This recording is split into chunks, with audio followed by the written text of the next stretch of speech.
Salut à tous les amis, j'espère que vous allez bien. Aujourd'hui, on se retrouve pour parler d'un gros choc, d'un gros combat. Il y a beaucoup de gens qui sont hypés par ce match. Il y en a même qui disent que c'est le combat le plus intéressant de la carte. Mais en tout cas, techniquement, je pense que ça va être une dinguerie. Deux énormes lutteurs. Je lance le générique, on analyse tout ça ensemble.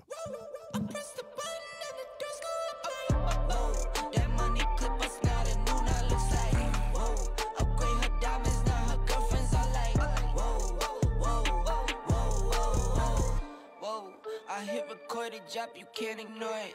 I'm transforming now these cars and planes, I'm always boarding. Just out touring down in Charlotte like I play for Hornets.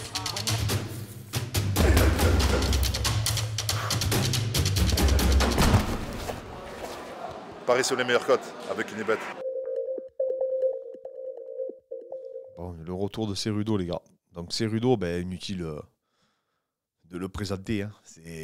Il y a beaucoup de gens qui le considèrent comme un des plus grands combattants de tous les temps. Lui, il dit que c'est lui le GOAT, en réalité.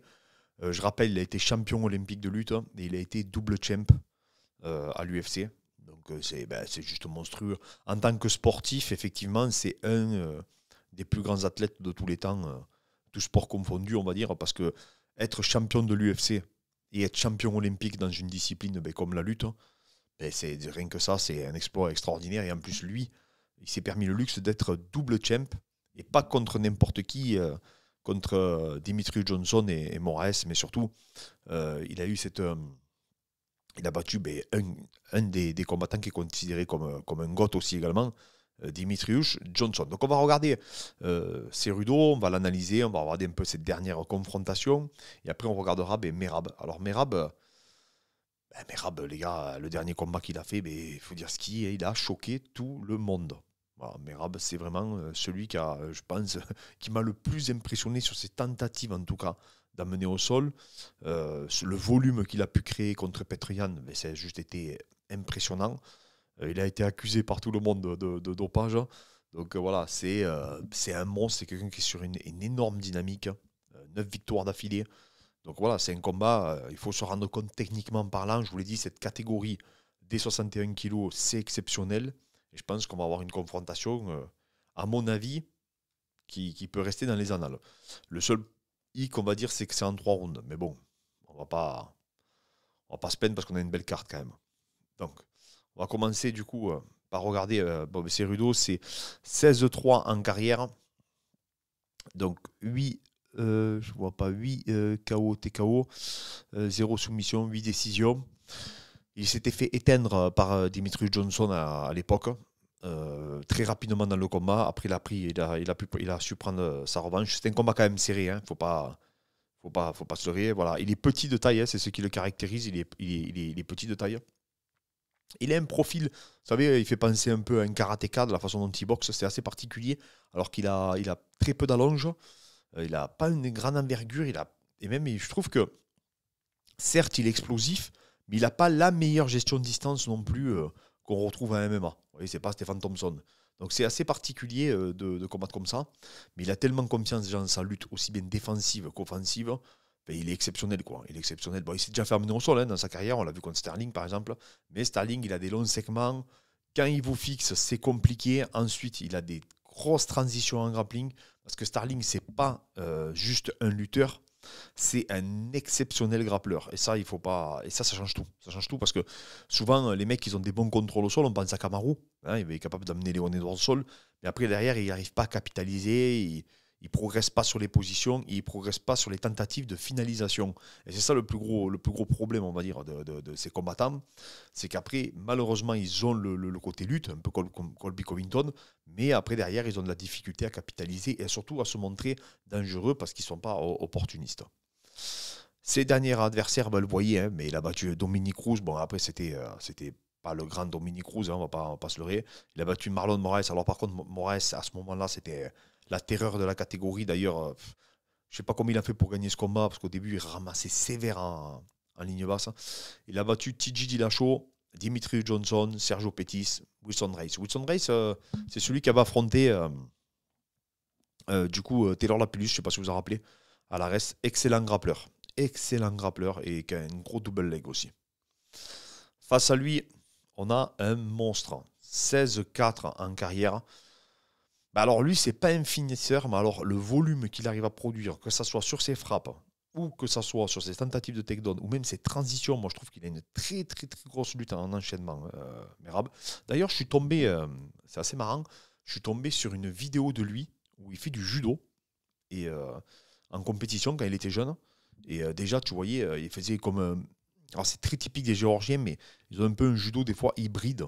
Alors maintenant, ils sont un peu handicapés avec la nouvelle réglementation de judo, mais passé un moment, ils attaquaient les jambes et après derrière, je ne sais plus comment ça s'appelle, il y a une attaque un peu spéciale, mais maintenant qui a été proscrite, hein, il me semble, en judo, où tu as le droit, juste je pense, quand tu contres, tu as le droit de venir chercher une jambe, mais je crois que tu n'as pas le droit d'initier l'attaque. Il faudrait vérifier, mais voilà, je crois qu'il y a un truc comme ça. Donc du coup, Merab, gros lutteur. Il s'entraîne avec Sterling, il s'entraîne avec des très bons grappleurs, des très très bons lutteurs. Il continue la lutte, lui, quasiment tous les jours. Donc voilà, c'est un monstre, il a un cardio. Je pense que chez les 61, en tout cas, vu le dernier combat qu'il a fait, pour moi, c'est lui qui a le plus gros volume de la catégorie. Je ne sais même pas si c'est pas lui qui a le plus gros volume. Mais il a plus gros. Enfin, je pense que c'est vraiment lui qui a impressionné le plus sur les tentatives de lutte. Je vois personne à l'UFC être capable, peut-être Colby Covington à la grande époque, hein, mais vraiment très très peu de gens qui sont capables de réitérer les attaques de lutte comme il a pu le faire lui. Voilà, mais c'était franchement impressionnant parce qu'il bronchait pas. Et ça, c'est. Alors, il capitalisait pas au sol, hein, c'est peut-être pour ça aussi, parce que tu dépenses quand même de l'énergie pour maintenir au sol. C'est pour ça que des fois, Khabib, vous voyez, dans certains rounds, souvent le troisième ou le quatrième, il avait une baisse de régime, mais parce que Khabib, à la différence, c'est qu'il t'a mené, il arrivait à contrôler. Mais c'était pas quelqu'un qui se soumettait. C'est quelqu'un qui était très très fort en top position, Khabib, et qui avait derrière, il capitalisait sur son groin and pound, et des fois, il arrivait à terminer les mecs. Donc Merab, vous voyez, hein, Petr Yan, José Aldo. Ah, José Aldo, ça va être un combat pourri. Ça s'appelle gâcher le match. C'est-à-dire que vraiment, il a annihilé le jeu de José Aldo, tout simplement. Avec son volume, son cash control, vraiment fait de l'anti-combat.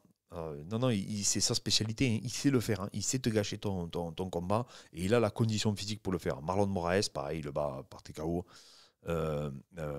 Cody Starman, c'est un très très gros lutteur. Très très très gros lutteur qui avait battu à l'époque le français Tom Duquesnoy. John Dawson, très très fort aussi, un ancien mais extrêmement fort. Et après, Gustavo Lopez, Casey Kenney. Après, voilà, de toute façon, dans cette catégorie, comme je vous dis, ils sont tous. Tout le monde est technique, tout le monde a de la lutte. C'est vraiment la catégorie des enfers. Donc, quand tu regardes ce combat, pareil, à mon avis, c'est un peu le fight IQ donc de Cerudo, la gestion. Parce que Cerudo, il a toujours été dans la gestion, sur ses explosions. Et après, au bout d'un moment, il capitalise. Parce qu'il frappe fort, hein, Cerudo, pour le coup. Contre vraiment le volume, la détermination. Et voilà, le mec, c'est un tout droit. Mais alors, pour le coup, Merab, c'est un tout droit, mais c'est pas qu'un tout droit en boxe. C'est-à-dire, c'est pas Dobronx, quoi. C'est pas Tony Ferguson, non. Lui, il te lutte. Il te boxe et il te lutte. Et c'est ça qui, à mon avis, te rend fou. C'est que même si, techniquement, tu as le panel pour le défendre sa lutte, mais tu n'as pas la condition pour arriver à maintenir et du coup, à contrecarrer le rythme qui va produire. Et du coup, ça va t'inquiéter et au bout d'un moment, tu vas craquer. Donc, à mon avis, on va se retrouver ça va être un jeu d'échecs. C'est-à-dire un Merab qui va mettre la pression continuellement, qui va faire défendre, qui va rendre parano Cerudo, qui va frapper, qui va le coller, qui va refrapper, qui va le coller. Mais attention au contre de Cerudo. On sait son ankle pick, etc. En lutte, il est extrêmement fort. Quand il a l'underhook Cerudo, c'est mort. C'est foutu, que ce soit ses crochetages intérieurs, un peu comme faisait Romero, ou même quand il part sur le single leg. Et après, derrière, il run là, pour enchaîner sur le double leg vers l'intérieur, quand vous sprawlez. Il a un timing qui est incroyable. Il était champion olympique de lutte, les gars. C'est ce qui se fait de mieux au monde. Donc, tu peux pas. Et en plus, il est fort en MMA. C'est-à-dire qu'il a réussi à arriver il a réussi à la transférer au MMA. Le seul hic, c'est que Cerudo, au sol, il est bon, mais il n'est pas exceptionnel. Encore une fois, il n'a pas essayé de capitaliser comme Khabib aurait pu le faire, ou d'autres combattants qui, eux, vont capitaliser sur leur sol. Celui qui est un peu comme ça, c'est Mosvar. C'est-à-dire Mosvar, il n'a pas le niveau au sol de sa lutte. C'est le gros problème. C'est-à-dire que tout le monde arrive à se relever quasiment avec Mosvar. C'est pour ça qu'il fait beaucoup d'amener au sol, d'ailleurs. Et il soumet quasiment personne. Donc ça aussi, il fait que des décisions.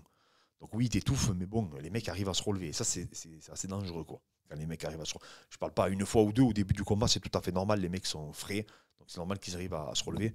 Mais après coup, ça devient plus compliqué. Alors que tu vois, un combattant comme Sterling, va te prendre le dos, il va prendre son triangle de corps et après derrière il va commencer à bosser. On l'a vu contre Petroyan, il avait passé 2 rounds complets dans le dos de Petroyan. Donc en face de lui, on a un Cerudo. Cerudo, lui, comme je vous dis, c'est l'opportunisme. Il peut vous connecter à tout moment. Il est ultra explosif. Il était ultra explosif aussi en lutte. C'est une de ses qualités premières. Pareil, il arrive à réitérer cette puissance parce qu'il a un très bon cardio. Mais comme je vous ai dit, dans cette catégorie, ils ont tous un cardio qui est franchement exceptionnel. Il faut dire ce qui est. Il n'y a personne en général qui a une grosse baisse de cardio, en tout cas. Surtout par rapport au volume qu'ils produisent. Mais voilà, Cerudo, le petit hic, c'est qu'il reste sur une défaite, même si c'était une défaite serrée. Mais il a quand même eu une absence. Alors le fait qu'il soit été entraîneur, j'ai déjà fait une vidéo sur le sujet, le fait d'être entraîneur, vous devenez un meilleur pratiquant. Maintenant, vous ne devenez pas forcément un meilleur combattant, il ne faut pas confondre. Dans ta pratique, tu vas t'améliorer. Mais après, combattant, c'est le contexte, c'est la dynamique, c'est le sérieux, la fin, la dalle. Et lui, Cerudo, il a pris quand même sa retraite assez rapidement, mais parce qu'il avait tout gagné, il était déjà à l'abri financièrement. Il est sorti de sa retraite. Du coup, je ne sais même pas si c'était une bonne idée en réalité de sortir de sa retraite. Quand tu l'analyses, c'est assez particulier. Il voulait marquer son nom au fer rouge, mais du coup, il essuie une défaite. Et s'il repère là, il a dit il arrêtera. C'est clair et net, il arrête.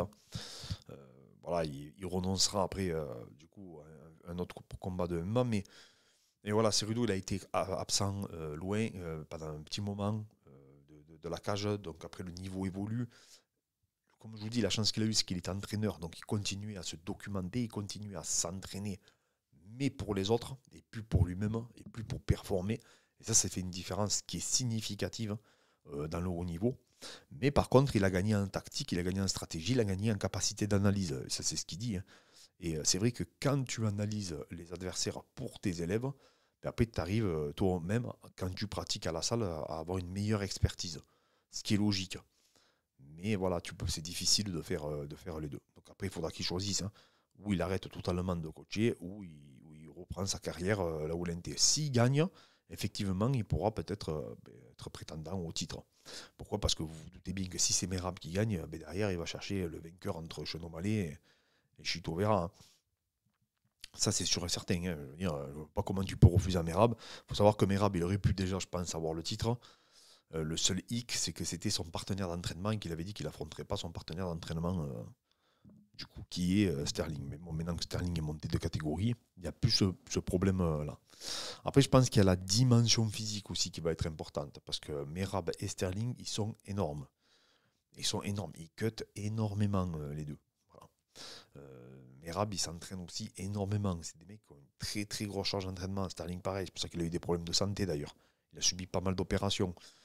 Même lui, il le dit, il en a trop fait. Mais ils ont eu par contre un truc qui est vachement intéressant chez eux. Et moi, en tout cas, je m'en suis beaucoup inspiré pour la préparation d'Abdul. C'est que Sterling s'entraîne énormément pour faire des compètes de lutte aussi. C'est ça aussi qui lui a permis de conserver sa lutte et de l'améliorer. Vous savez, le gros problème des Américains, on l'a déjà discuté sur cette chaîne, c'est que souvent ils perdent leur lutte. Et Cerudo a perdu en partie sa lutte.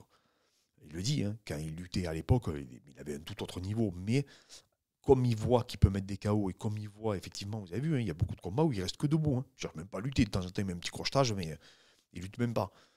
Alors qu'il aurait pu capitaliser. Et Sterling, c'est l'inverse. Sterling, il a continué à faire quelques compètes de lutte et il fait des super fights en grappling. Et ça, c'est vachement intéressant. C'est vachement intéressant parce que ça lui donne non seulement d'autres objectifs. Alors attention, il ne faut pas non plus encourager les gens à faire des compètes de lutte. Vous connaissez ma position sur le sujet, mais c'est une vision qui est intéressante parce que ça les force à se tenir d'actualité sur le nouveau jeu en fait, qui existe.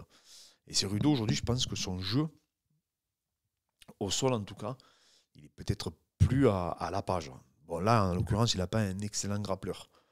Mais bon, après, derrière, ça pourrait devenir compliqué. S'il gagne Merab, il pourrait, après, Chenomalé, par exemple, sur le dos, il est vraiment pas mal. Bon, après, il a des grosses positions quand même, Cerudo.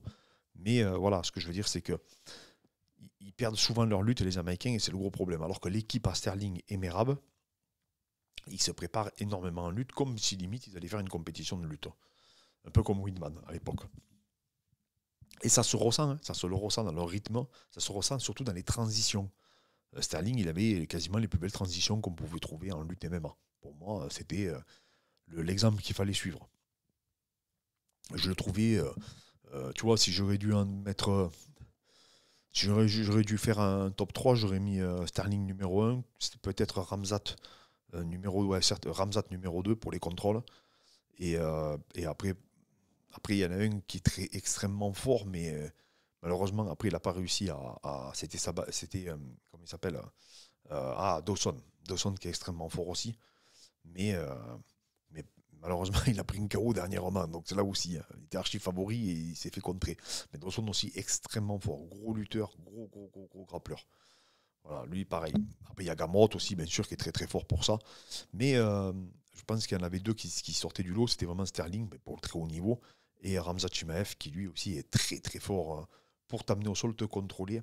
Et après, capitaliser parce qu'il est très agressif au sol. Mais il n'est pas aussi technique. Il n'est pas aussi précis, par exemple, qu'un Sterling. Après, c'est la catégorie, vous allez me dire qui veut ça, hein, parce que plus tu montes de catégorie, moins les gens sont techniques en général. Il n'y a pas tout le monde est Damien Maia ou de Bronx au sol. Mais voilà, ça prouve que si tu arrives à allier les deux, ben, tu peux être un redoutable combattant. Et Sterling, c'est vraiment le combattant qui a réussi à le faire. Et je vous rappelle, c'est vraiment le partenaire d'entraînement de Merab tous les jours.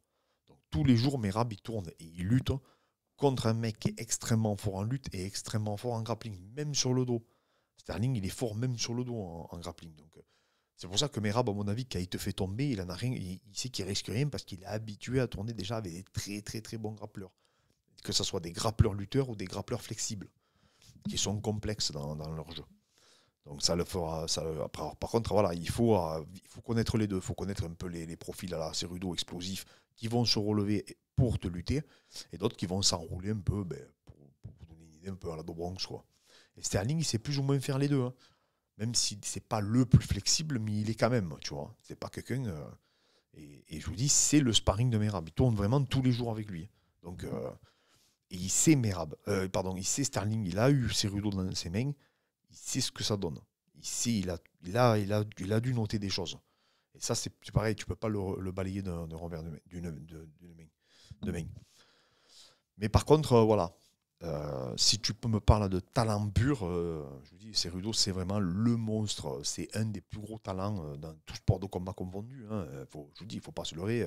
T'es champion olympique, 2 fois champion dans 2 catégories de l'UFC, mais c'est juste, je ne sais même pas s'il y a un athlète qui refera ça, quoi, dans l'histoire du sport. Enfin, c'est un truc de malade. Il a eu les plus grosses victoires, quoi. D'ailleurs, je crois que c'était Rabib qui avait dit que pour lui, le titre olympique qu'il a eu, c'est supérieur à tout, quoi. Et c'est vrai, hein, c'est un titre exceptionnel. Mais voilà, il a eu cette inactivité, il reste sur une défaite, l'autre reste sur 9 victoires, et tout ça mis bout à bout, après, comme je vous dis, la dynamique est importante. Merab, il n'est pas tout jeune. Merab, il me semble qu'il a 33 ans. Donc, il a fait beaucoup de guerres, il a fait beaucoup de combats, vous l'avez vu, qui sont allés à la décision, des combats laborieux, des combats où il a mis beaucoup de volume, et petit à petit, le volume, tu le perds. La détermination, mais alors lui, il n'est pas champion, donc il a toujours cette dalle, mais voilà, il va pas falloir qu'il tarde pour être champion, parce que c'est des catégories où ça ne réussit pas aux gens qui commencent à rentrer dans l'âge. Les gens sont trop réactifs, trop explosifs, trop endurants, ils ont trop des qualités athlétiques qui sont exceptionnelles. C'est pour ça d'ailleurs que souvent, vous pouvez vous apercevoir que les combattants, en général, en fin de carrière, montent de catégorie. Ils prennent une catégorie, on va dire. En général, c'est ce qui se passe. Pourquoi ? Parce que c'est plus posé, le rythme leur convient mieux, en fait. Donc voilà, donc je pense qu'on va assister à une guerre en perspective. Les cotes, Cerudo, il n'est pas du tout favori. Là, je crois, ça dépend je crois sur Unibet, il était à 2,53. Donc, c'est franchement, il y a un coup à jouer parce que je vous dis, pour moi, c'est quand même un combat qui... Je ne serais pas étonné que Cerudo puisse le connecter. C'est vraiment, il a la puissance pour le faire. Et puis, lutter Cerudo, c'est pas lutter Petroyan aussi. Mais bon, Merab, comme je vous ai dit, il ne se pose pas de questions. Donc, vous voyez, Non, c'est un combat qui va être engagé. Moi, je pense que c'est le combat que je vais le plus analyser, en tout cas de la carte. Parce qu'à mon avis, on peut assister à quelque chose de magistral, surtout sur les phases de scramble et de l'engagement quand ils vont arriver au corps à corps. Donc voilà les amis, donc c'était l'analyse. Désolé, je ne peux pas faire de live parce que je ne sais pas à quelle heure, là je viens de rentrer en France, donc du coup je ne sais pas à quelle heure à chaque fois j'arrive et tout, donc je ne peux pas vous annoncer une heure. Mais voilà, merci encore à tous, on se retrouve demain comme d'habitude, et je vous dis à demain.